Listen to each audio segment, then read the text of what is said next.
यहाँ की रोड्स जो है ना वो रोलर कोस्टर की तरह भाईजान यूँ ऊपर नीचे आपको लेके जा रही हैं। ये सामने आगे जी मेन रोड, और यहाँ से आगे जो है वो तकरीबन कोई 6.5 किलोमीटर का हमारा डिस्टेंस है बॉर्डर तक।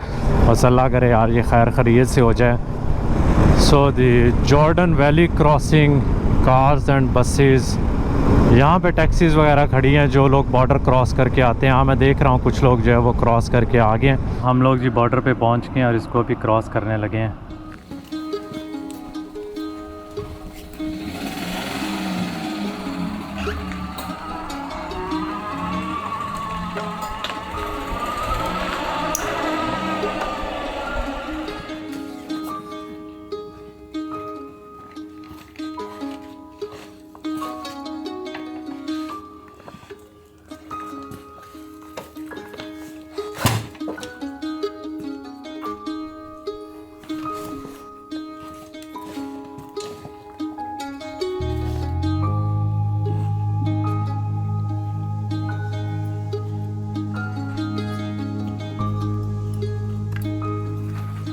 अस्सलाम वालेकुम everyone and welcome back to the channel from Jordan.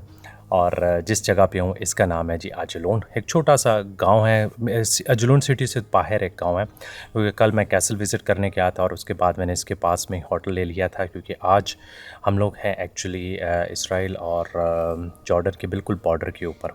तो मेरा इरादा है आज बॉर्डर क्रॉस करने का। और मुझे नहीं पता, थोड़ा सा ये इस तरह की बॉर्डर क्रॉसिंग है जिसमें लिटरली जब भी मैं सोचता हूँ ना तो मुझे लगता है कि पता नहीं यार मैं अपने आप को किस मुसीबत में डाल रहा हूँ, मुझे जाने देंगे या नहीं जाने देंगे। बहुत सारे खौफ, डर, और स्पेशली क्योंकि मैं बाइक के साथ जा रहा हूँ। मैं इससे पहले 2018 में गया था तो कोई इशू नहीं हुआ था, मैंने जाके विज़िट किया, 5-6 दिन मैंने वहाँ पे गुजारे। लेकिन ये फ़र्स्ट टाइम है कि मैं बाइक लेके जा रहा हूँ। बहुत सारे ट्रैवलर जो हैं वो ऑलरेडी यहाँ से जॉर्डन से क्रॉस करके जाते हैं और वहाँ से क्रॉस करके आते हैं, तो नॉर्मली कोई इशू नहीं होता।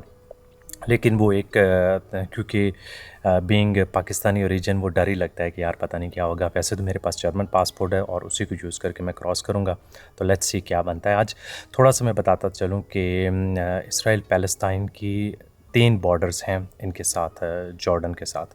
जो एक बॉर्डर बिल्कुल नीचे रेड सी के पास लगता है, जहाँ से इलात और अकाबा के दरमियान में क्रॉसिंग है। मोस्टली लोग जो हैं जिन्होंने पैतरा और वादी रूम की तरफ जाना होता है वो वहाँ से क्रॉस करते हैं। दूसरा बॉर्डर जो है वो क्या उसे कहते हैं, शेख हुसैन ब्रिज। ये जेरूसलम और अमान के दरमियान में जो सबसे शॉर्टेस्ट बॉर्डर क्रॉसिंग है ये यहाँ वाली है।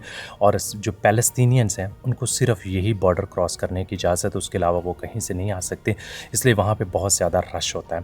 और तीसरा बॉर्डर है जो है ये बिल्कुल ऊपर नॉर्थ में आता है और इसका नाम है जी जॉर्डन रिवर क्रॉसिंग, जो कि आज मैं लेके इसको जो है वो क्रॉस करने की कोशिश करूँगा। और यहाँ पे मुझे बताया गया है कि नॉर्मली इतना ज़्यादा रश नहीं होता, क्योंकि मोस्टली टूरिस्ट जो है ना वो नीचे वाली दोनों बॉर्डर क्रॉसिंग लेते हैं। तो लेट्स सी, ये एक रीज़न है। और वैसे भी मैं यहाँ पे जरेश में था तो उसको विज़िट करने के बाद मैंने कहा नेचुरली यहाँ से क्रॉस करते हैं और फिर नीचे वाली साइड से वापस जो है वो जॉर्डन इंटर हो जाएंगे।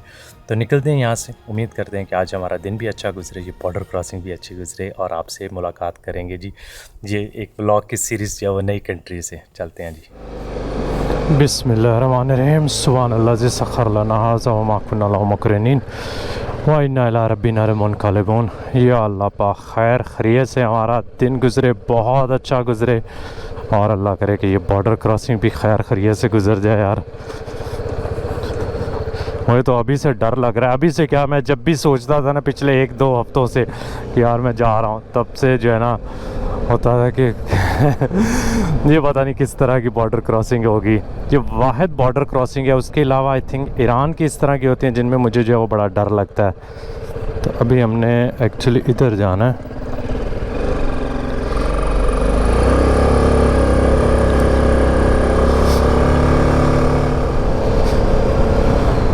लेकिन ये एरिया बड़ा खूबसूरत है जहाँ पे मुझे ये अपार्टमेंट मिला हुआ था। टोटल गांव वाली वाइब है भी वैसे गांव ही, और तो यहाँ पे कुछ ख़ास है नहीं, लेकिन आप जो है यहाँ के गांव की जो नेचर है ना उसको एंजॉय कर सकते हैं। चारों तरफ आपके बागात हैं। इधर तो सारा जैतून लगा हुआ है, लेकिन पीछे बहुत ज़्यादा अंजीर, खुमानी, उसके अलावा आपको सेब मिलेंगे। तो इस तरह की चीज़ें जो है ना इधर उधर लगी हुई नज़र आएंगी आपको।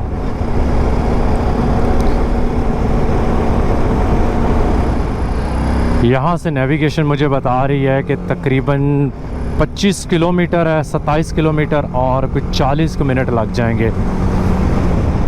तो इंशाल्लाह हम थोड़ी देर तक वहाँ पे पहुँच जाएंगे। अभी तो मैं रास्ते को रिकॉर्ड करता जाता हूँ, लेकिन वहाँ पहुँच के आज देखना है कि क्या हम गोप्रो को साथ लगा रहने दें या उतार लें, क्योंकि आज बड़ा रिस्की हो सकता है गोप्रो साथ लगा हो तो।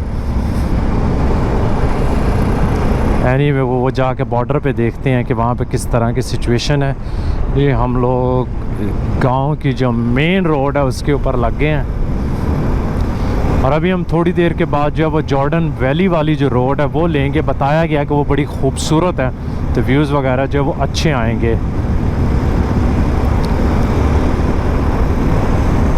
आप खुद ही चेक करें ना, मिडल ईस्ट में आपको इस तरह की इन्वायरमेंट देखने को मिले, ये ऐसे लगता है जैसे आप क्रोएशिया वगैरह में, इधर अल्बानिया में, मॉन्टीनेग्रो में, इन कंट्रीज़ में, बाल्कन कंट्रीज़ में फिर रहे हों। वहाँ पे भी बहुत सिमिलर सी इन्वायरमेंट थी।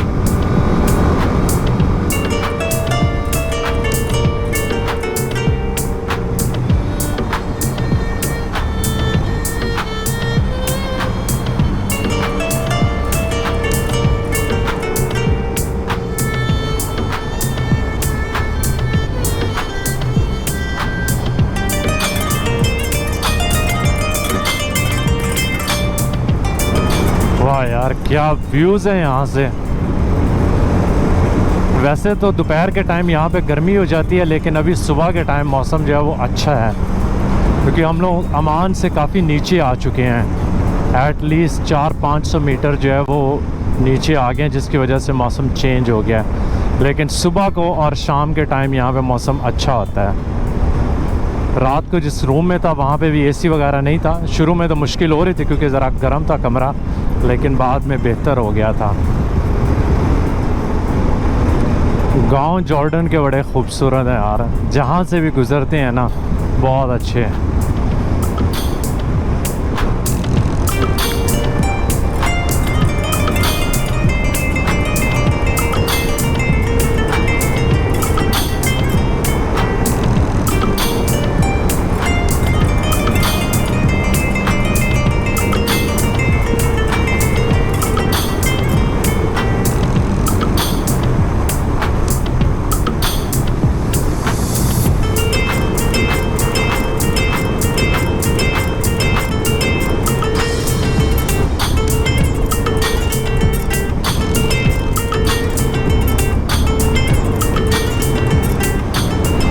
लगता है पहले हमने नीचे जाना है और उसके बाद ऊपर जाना है। और मुझे जो बताया गया था कि जॉर्डन वैली की रोड जो है वो बड़ी खूबसूरत है, और ये वाकई में बहुत खूबसूरत है।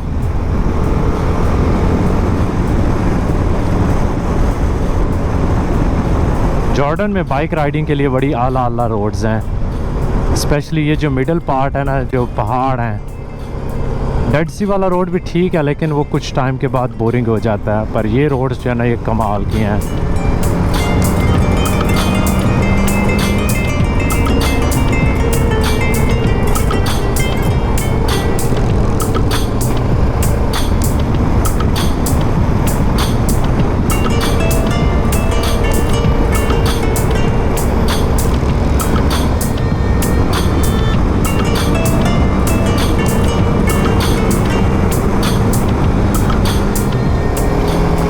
रोड्स चेक करें यार, कितनी छोटी छोटी सी रोड्स हैं। ऐसा लगता है ये वो किसानों के लिए जो काम शाम करते हैं ना अपने खेतों में, उनके लिए बनाई है। लेकिन ये प्रॉपर रोड है, यहाँ से ट्रैफिक गुजरती है अच्छी खासी। बस एक टाइम पे एक गाड़ी गुजर सकती है। चल भी रंगीली, चढ़ जा ये वाली चढ़ाई।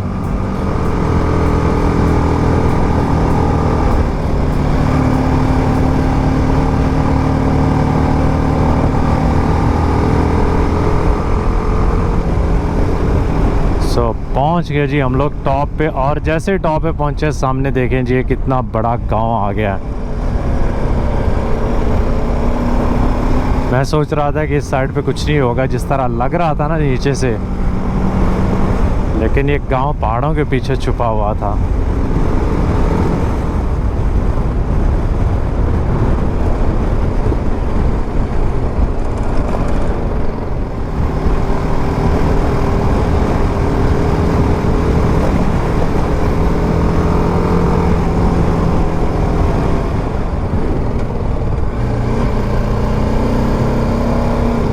आज तो लगता है गांव वाले उठ गए हैं। नॉर्मली इस टाइम काफ़ी दुकानें बंद ही होती हैं। चल ना मेरे भाई, चला ले। बिना किसी वजह के, रीज़न के, आराम से वो रोड के ऊपर स्लो हो गया।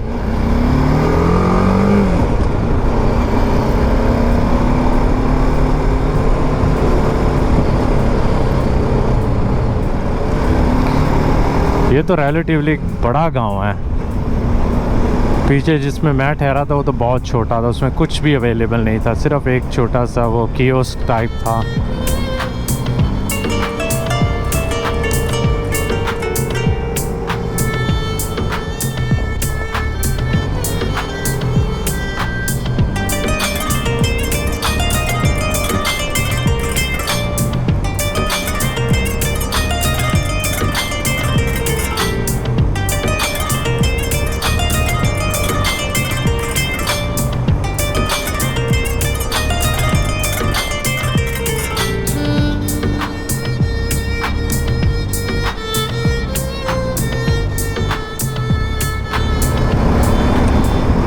अब हम लोगों ने सीधा जो है वो नीचे जाना है जी, जॉर्डन वैली की तरफ। जॉर्डन रिवर जो है वो यहाँ से तो नज़र नहीं आ रहा, मुझे लगता है बहुत छोटा रिवर हो गया है। दरमियान में कहीं पे नज़र आ रहा है छोटा सा, और यहाँ से हमें दूसरी साइड पे फ़लस्तीन और इसराइल भी नज़र आ रहा है। ऊपर पूरी वैली का व्यू नज़र आ रहा है। बहुत ही कमाल की लोकेशन है।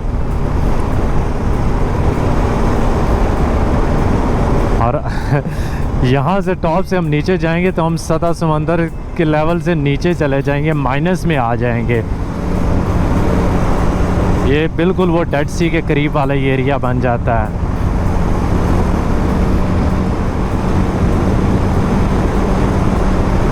सो ये प्रॉबेबली मेरी जॉर्डन की जो फेवरेट रोड है ना, उनमें से टॉप पे होगी राइड करने के लिए। आप चेक करें ना किस तरह ये ऊपर से जा रही है, बहुत ही आला। ये तो बोनस था। वो होटल वाले से मैंने पूछा तो वो कहता है ये रोड आप लें, बहुत खूबसूरत है।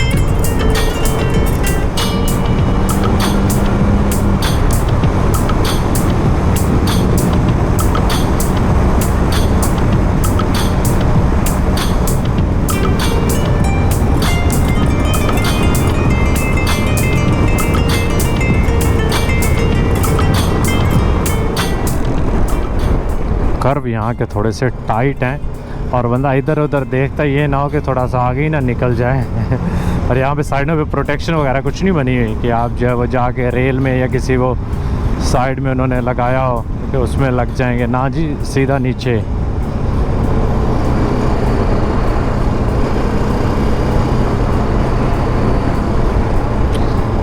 यहाँ पे भी आप देख सकते हैं कि लोगों ने अपने टेंट्स वगैरह लगाए हुए हैं। ये जो किसान वगैरह और अपने मवेशियों को लेके इस एरिया में आए हुए हैं लोग, नोमैड्स। और अब मौसम भी गर्म हो गया है, गर्म हवा आ गई है जैसे इधर पहुँचे हैं ना।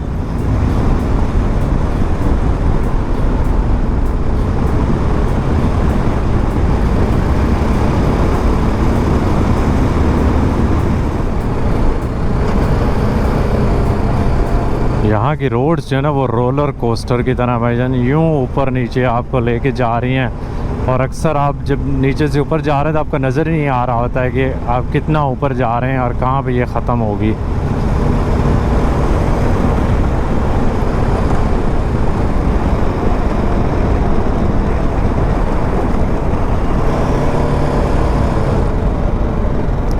अब यहाँ से जो हम राइड करेंगे आगे गांव क्रॉस करने के बाद, वो हमारी जॉर्डन रिवर के साथ साथ होगी। तो दूसरी साइड पे जो है वो बॉर्डर है।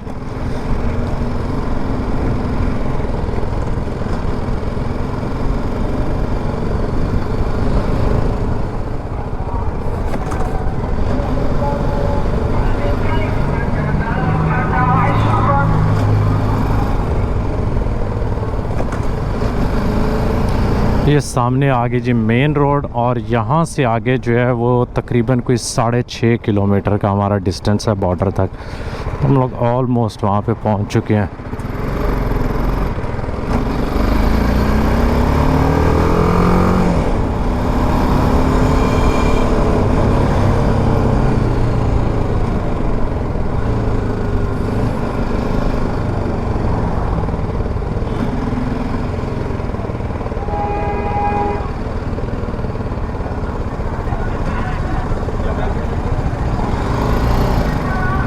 यहाँ पे तो बड़ा रश है भाईजान।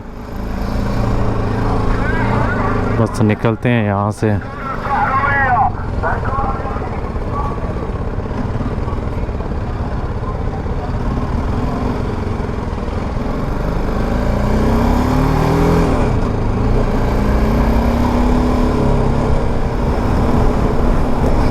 जैसे जैसे हम लोग बॉर्डर के करीब पहुँचते जा रहे हैं, मेरी हालत जो है वो टाइट होती जा रही है। इतना डर मुझे यार आज तक किसी बॉर्डर क्रॉसिंग से नहीं लगा, और मेरे पसीने भी छूट रहे हैं, सर्दी भी लग रही है, अजीब कंडीशन बनी हुई है। बस अल्लाह करे यार ये खैर खैरियत से हो जाए। और मैंने डिसाइड ये किया है कि भाईजान जैसे बॉर्डर के करीब पहुंचो ना, मतलब अभी हम लोग 3 किलोमीटर दूर हैं, तो वहाँ पे पहुँचने के बाद सबसे पहला काम करना है, मैंने अपना गोप्रो जो है वो उतार के बैग के अंदर रख लेना है। क्योंकि जब मैं सीरिया से बॉर्डर क्रॉस कर रहा था तो तब भी उन्होंने मेरा गोप्रो, जॉर्डन वालों ने देखा तो कहते हैं कि हमें इसकी गैलरी दिखाओ। तो लकीली उनसे गैलरी ओपन नहीं हुई, या क्या रीज़न थी मुझे नहीं पता। क्योंकि अगर मैं बॉर्डर क्रॉस कर रहा हूँ तो उसकी फुटेज बना लेता हूँ और वो देख लेते हैं तो बड़ा इशू बन जाएगा। और दूसरी साइड पे इसराइल वाले तो हैं ही बहुत स्ट्रिक्ट ना, मतलब उधर तो आर्मी की या इस तरह के सेंसिटिव एरियाज़ के बिल्कुल फुटेज नहीं बना सकते। तो अगर लगा होगा तो मेरे लिए जो है ना वो इशू करेंगे, और अगर गोप्रो ही नहीं लगा होगा हेलमेट के साथ, बैग के अंदर होगा, तो हो सकता है कि कोई पूछे ही ना। तो इसलिए मैं यही सोच रहा हूँ कि अभी हम बॉर्डर से तकरीबन कोई 2 किलोमीटर दूर हैं, तो यहाँ पे आगे जाके खड़ी करता हूँ, और उसके बाद जैसे ही बॉर्डर आता है, मतलब गेट शेड या कुछ नज़र आता है ना, तो वहाँ पे खड़ी करके गोप्रो उतार लूँगा। So the Jordan Valley crossing cars and buses का उन्होंने बनाया तो हुआ है, यहाँ पे लिखा हुआ था।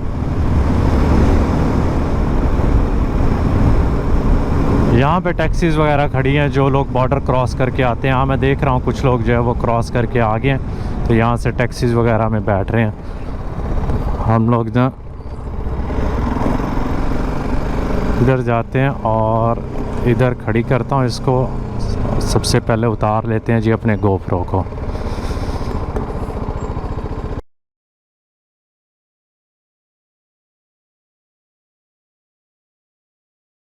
दिन के तकरीबन 4:15 बज चुके हैं, और 6.5 घंटे की ख्वारी के बाद फाइनली अल्हम्दुलिल्लाह जी हमने बॉर्डर क्रॉस कर लिया है। ये वो बॉर्डर था जिसके लिए मैं ऑनेस्टली मुझे नहीं पता था कि मुझे इंटर होने भी देंगे कि नहीं होने देंगे, और वो एक होता है ना आपके दिल में एक शक होता है, तो वो आज बहुत ज़्यादा था। लेकिन खैर खैरियत से हम जो है ना यहाँ पे पहुँच गए हैं। बताता चलूँ कि जॉर्डन की साइड पे प्रोसेस जो था वो इतना मुश्किल नहीं था, क्योंकि वहाँ से तो एग्ज़िट ही करना था, और एग्ज़िट उन्होंने बाइक एग्ज़िट के मेरे से 25 जेडी लिए, और पासपोर्ट के ऊपर एग्ज़िट स्टैंप लगाने के 10 जेडी लिए, तो मिला 10 या 15 जेडी, आई थिंक कोई 40 को जेडी जो है ना मैंने वहाँ पे पे किया, जो कि $60 बनता है। वो पे करने के बाद जब उन्होंने देखा कि मेरे उसके ऊपर जो है वो स्टैंप्स लगी हुई हैं सीरिया की और लेबनान की, तो वो थोड़े से हो गया कि भाई आप वहाँ पे क्या करने गए हो। तो उन्होंने आधा पौना घंटा मुझे वहाँ पे बिठाया। उसके बाद चेकिंग करने के बाद उन्होंने कहा कि अब आप यहाँ से जा सकते हैं दूसरी साइड के लिए। तो बाकी जो स्टोरी दूसरी साइड की वो मैं यहाँ से चलते चलते आपको बताता हूँ, क्योंकि ये बॉर्डर एरिया है। हो सकता है कि कोई ना कोई आके मुझे यहाँ पे रोक ले, इसलिए बेहतर ये है कि यहाँ से निकलते हैं और आपको साथ साथ जो है वो राइड करते करते सुनाते जाते हैं और साथ में बॉर्डर एरिया भी दिखाते हैं। बिस्मिल्लाहिर्रहमानिर्रहीम। या अल्लाह पाक हमारी खैर खैरियत से राइड जाए एक नए मुल्क में।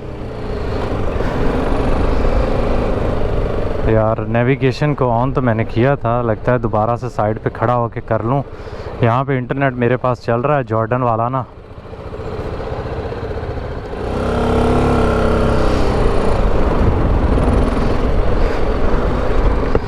ये जॉर्डन वाली साइड के जो बॉर्डर था, आई थिंक जो अभी तक मैंने जितने विज़िट किए उन सब में से जो वेल मेंटेन्ड था वो ये वाला था।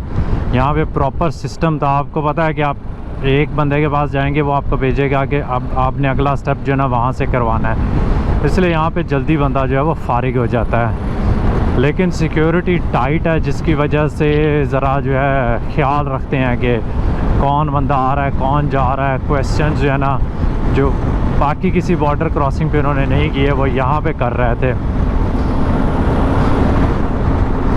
और जब आप इसराइल की तरफ आते हैं तो यहाँ पे बॉर्डर क्रॉसिंग पे मैं नहीं एक्सपेक्ट कर रहा था कि इतने ज़्यादा ये लोग यहाँ पे होंगे, लेकिन यहाँ पे बहुत लोग थे। और उसकी रीज़न ये है कि मोस्टली जो अरब्स हैं वो यहाँ से क्रॉस करके, जिनके पास इसराइलियन पासपोर्ट है, वो यहाँ से क्रॉस करके फिर जॉर्डन में अपनी फैमिली वगैरह के पास जाते हैं। तो इतनी गाड़ियाँ थी। और एक चीज़ और था कि जब इसराइली गाड़ी जॉर्डन जा रही होती थी तो उसकी नंबर प्लेट उतार के वहाँ पे जॉर्डन वाली साइड पे जॉर्डन की नंबर प्लेट लगा देते थे। हो सकता है कि कोई उनके लिए मसला वगैरह बने हो, या उससे अवॉइड करने के लिए कि सिर्फ जॉर्डन के नंबर प्लेट होगी तो लोगों को पता नहीं चलेगा कि ये इसराइल से आया है। तो इसराइल वाली साइड पे आते ही उन्होंने मेरा पासपोर्ट, ये वो सारी चीज़ें लेके सारी हिस्ट्री पूछी कि कहाँ से मैं चला हूँ, किधर आया हूँ, डेट्स के साथ पूछ के वो सब कुछ मैंने उनको दे दिया। और उसके बाद उन्होंने मेरा पूरा सामान, एक एक चीज़ चेक किया अच्छी तरह। ये तो मैं एक्सपेक्ट भी कर रहा था कि भाईजान सामान वगैरह आपका अच्छी तरह चेक करेंगे। वो करने के बाद मैंने 2 घंटे बैठा रहा हूँ, कुछ भी नहीं किया, वेट किया कि कब मेरी बारी आएगी। तो आप देख रहे होते आपके सामने से लोग आ रहे हैं, स्टैंप लग रही है एंट्री की, और वो जा रहे हैं और आप रार साहब बैठे हुए हैं उधर। तो एक बड़ा इम्तहान होता है आपका। और मेरे सामने वहाँ पे 2 रशियन लड़कियाँ थी और एक लड़का थे। उनको कहते हैं कि आप इंटर नहीं हो सकते, आपने हमें जो चीज़ें बताई हैं वो ठीक नहीं है। तो एक बार तो मुझे भी लगा कि अब रारे तुझे भी इधर से वापस भेज देंगे। लेकिन जब मेरे इंटरव्यू की बारी आई है तो उसने एक प्रॉपर क्वेश्चन कि आप यहाँ पे कौन कौन सी जगह विज़िट करने के लिए जा रहे हो और कितने दिन स्टे करना है, फैमिली बैकग्राउंड, हिस्ट्री, जर्मनी में काम, और पीछे कहाँ कहाँ किन मुल्कों से मैं होके आया हूँ, कितने दिन वहाँ पे गुजारे। तो नॉर्मल क्वेश्चन जो आप एक्सपेक्ट करते हो कि यहाँ पे आपसे पूछे जाएंगे। आपका सोर्स ऑफ इनकम क्या है। तो बड़ा इजी था, मतलब कोई इतना मुश्किल नहीं था। और बड़ी फ्रेंडली लड़की थी जिसने ये सारी क्वेश्चनिंग की है। तो वो करने के बाद आधे घंटे के बाद वो आई है। हाँ, उसने मेरा देखा, सोशल मीडिया कहती तुम्हें तो बहुत लोग फॉलो करते हैं। मैं एक दफ़ा तो मेरी भी जान निकल गई कि यार ये अब ना मसला ना बन जाए, क्योंकि मैंने ऑलरेडी लास्ट इसराइल पे वीडियोस बनाई थी। तो हो सकता है उनमें कुछ इस तरह की चीज़ हो जो इनको पसंद ना आई हो। लेकिन खैर उसने कुछ नहीं कहा। उसने आधे घंटे बाद आके मुझे पासपोर्ट पकड़ाया और कहती आप बाकी अपनी बाइक जो है ना उसको एंट्रेंस के लिए ना कस्टम्स क्लियर करवानी होती है। तो जब मैं बाइक पे गया हूँ तो ये हैरत की बात है कि मुझसे उन्होंने बाइक ले ली है और एक कमरे में बाइक को खड़ा करके को आधा घंटा उसकी इंस्पेक्शन करते रहे, चीज़ें चेक करते रहे। ये नहीं पता कि क्या चीज़ चेक किया, लेकिन ये दुनिया के किसी बॉर्डर पे पहले नहीं हुआ। नॉर्मली वो आप पास खड़े होते हैं चेक कर लेते, लेकिन इधर तो उन्होंने मुझे बाहर निकाल दिया, कमरा उन्होंने बंद कर दिए, शटर नीचे करके चेक करते रहे। वहाँ से बाइक मिली है। फिर मैंने इंश्योरेंस, मेरी जो जर्मनी वाली है वो यहाँ पे वैलिड है, इसलिए मुझे नई इंश्योरेंस नहीं लेनी पड़ी। तो बाइक की जो कस्टम क्लियरेंस पे कोई हो सकता है को आधा घंटा लग गया हो। एक चुवानी नहीं मैंने दी, कोई रुपया नहीं दिया, ना वीज़ा का दिया। वीज़ा भी इन्होंने जो मुझे लगा के दिया वो 3 महीने का, और बाइक भी यहाँ पे जो मैं रख सकता हूँ वो 3 महीने लीगली रख सकता हूँ। जर्मन पासपोर्ट में आई थिंक सबको जो है वो टूरिस्ट वीज़ा फ्री है और 3 महीने का लगा के देते हैं। मुझे पता चला था कि यहाँ पे इंश्योरेंस बड़ी एक्सपेंसिव है। तो जब मैं जर्मनी से निकला था तो मैंने ईरान और इसराइल दोनों को इंक्लूड करवा लिया था। इंश्योरेंस ऐसी ली थी जिनमें ये 2 कंट्री इंक्लूडेड हों, ताकि मुझे यहाँ पे ख़रीदनी ना पड़े। क्योंकि फॉर एग्ज़ाम्पल अब मैं जॉर्डन हर बार जाता हूँ तो वो मुझसे 25 जेडी लेते हैं, जो कि $35 बनते हैं, चाहे मैं एक दिन के लिए भी इंटर हूँ। तो वहाँ पे 3 बार इंटर हो चुका हूँ, तो 3 बार उन्होंने मेरे से $150 जो है वो ऑलमोस्ट ले लिया है। तो यही अगर मैं जर्मनी में इंक्लूडेड होती, जॉर्डन भी, जो कि जॉर्डन कोई इंक्लूड नहीं करते जर्मनी में, तो इसलिए कोई थी नहीं ऑप्शन। लेकिन खैर अभी भूख बहुत लगी है, बुरा हाल है मेरा। यहाँ पे किसी जगह खड़े होते हैं, कोई कैफ़े मिल जाए ना जहाँ पे क्रेडिट कार्ड एक्सेप्ट करते हो, क्योंकि मेरे पास डॉलर तो हैं लेकिन शैकल्स नहीं हैं। इसराइल की करेंसी जो है वो शैकल्स में है।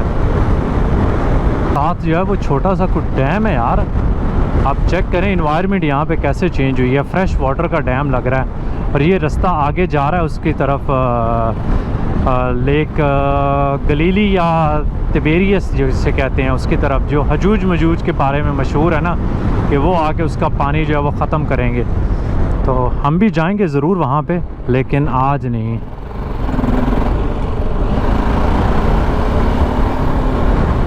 तल अवीव, जेरूसलम और इसके रास्ता जो है ना वो इधर से जा रहा है। बस हमें एक कैफ़े चाहिए जहाँ पे हम बैठ सकें, रेस्ट कर सकें।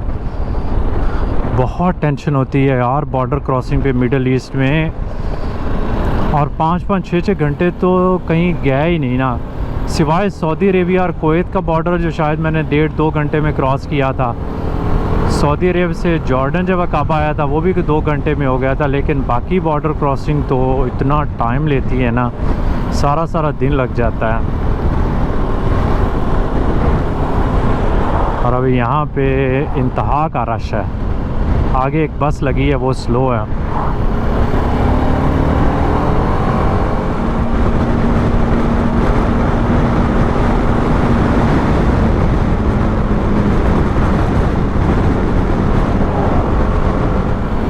अभी इस ट्राले से आगे निकलते हैं यार, ये तो 20 की स्पीड से जा रहा है करमाड़ा।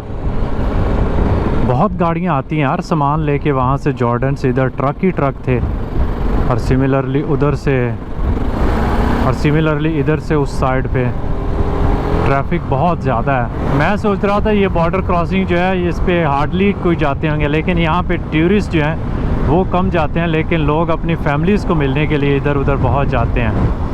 तो भाईजान हमें मिल गया यहाँ पे मैकडोनल्ड, आज मैकडोनल्ड में ही चलते हैं। इसका रास्ता किधर से है भाई?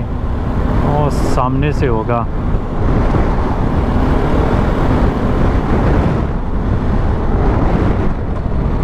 पेट्रोल मैंने जॉर्डन से डलवा लिया था, इसलिए आज तो ज़रूरत नहीं है, लेकिन कल डलवाएंगे।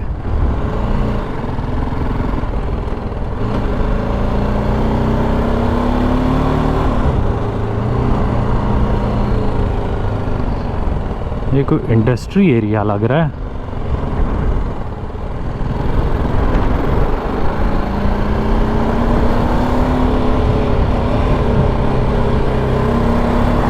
भाईजान प्रॉपर पूरा वो क्या कहते हैं आउटलेट सेंटर बना हुआ है, शॉपिंग मॉल्स और क्या कुछ नज़र नहीं आ रहा।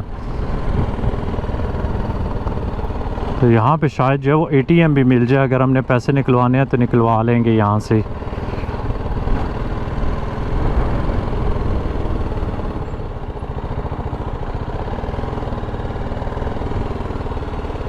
चलें जी, बाइक को इधर खड़ते हैं और सामने मैकडोनल्ड है।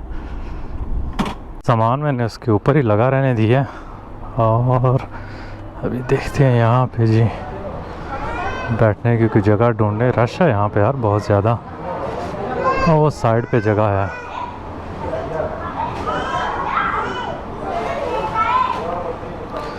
और यहाँ से आई थिंक मिल जाएगा कुछ ना कुछ। अरेबिक में भी लिखते हैं दरमियान में ना थोड़ा बहुत साइड पे मेन्यू। आई थिंक मिल जाएगा यहाँ पे, कुछ ना कुछ समझ लग जाएगी। एक तो इन्होंने हिब्रू में लिखा है और दूसरा अरेबिक में भी यहाँ पे लिखा हुआ है, इंग्लिश और अरेबिक दोनों। यहाँ पे हमारा जी है बर्गर है, और एक चीज़ बताता चलूँ कि यहाँ पे हलाल है, तो इसलिए आपको परेशान होने की ज़रूरत नहीं कि अब आप भी पता नहीं क्या खा रहे हैं। तो ये हमने मंगवाया जी अपने लिए बर्गर मंगवाया, थोड़ा सा और आपको दिखा देते हैं। और उसके अलावा यहाँ पे फ्राइज़ हैं। तो ये एक मील हमें मिला है $13.5 का। तो आप अंदाज़ा लगा लें कि बाकी मुल्कों से कितना एक्सपेंसिव है। I am not sure, I think Germany में कुछ 7.5 से 8 यूरो के अंदर मिल जाता है। तो यूरो और डॉलर ऑलमोस्ट सेम प्राइस हैं, $7-8 का होना चाहिए, लेकिन यहाँ पे बहुत एक्सपेंसिव है। बाकी हम अपना जो मील इंजॉय करते हैं, और उम्मीद करते हैं कि आप लोगों को मेरी बॉर्डर क्रॉसिंग की ये वीडियो जो वो पसंद आई थी। मेरे लिए पर्सनली बड़ा मुश्किल ये बॉर्डर क्रॉसिंग रही है, लेकिन आप चेहरे से देख रहे हैं कि वो होता है ना कि वो इतने थकाने वाले दिन के बाद आप ज़रा रिलैक्स मोड में जाते हैं। तो अभी मैंने राइड करके सिटीज़ की तरफ जाना है, लेकिन वो सब सारी चीज़ें आपको लोगों को दिखाएंगे जी अगले ब्लॉग में। उम्मीद करता हूँ आप लोगों को पसंद आया होगा ये ब्लॉग। दुआ में याद रखिएगा, लाइक सब्सक्राइब और शेयर का बटन दबाना ना भूलिएगा, और कोशिश करेंगे कि आप लोगों को इसराइल पैलेस्टाइन की जो नेक्स्ट सीरीज़ आने वाली है ये अच्छी तरह से दिखाएं। अल्लाह हाफ़िज़।